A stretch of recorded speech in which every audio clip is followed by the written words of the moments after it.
pray din po. Okay, Lord, maraming po salamat Panginoon sa lahat ng tao na nandito ngayon. Salamat, Lord, sa buhay nila at sila po ay nananatiling buhay dito ng mundo. Lord, pagpalain mo rin po ang mga biyaya mo para sa kanila, Panginoon. Lord, ito po ay magiging kalakasan ng kanilang katawan. Bagamat, Lord, ito po ay hindi po sapat.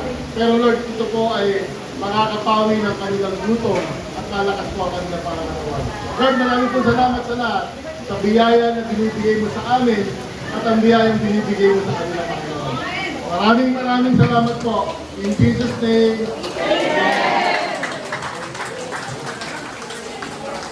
Okay, bro, magsiupo na lang po kayo mga lolo't lola. Lalapit po sila para ibigay po yung pagkain nyo.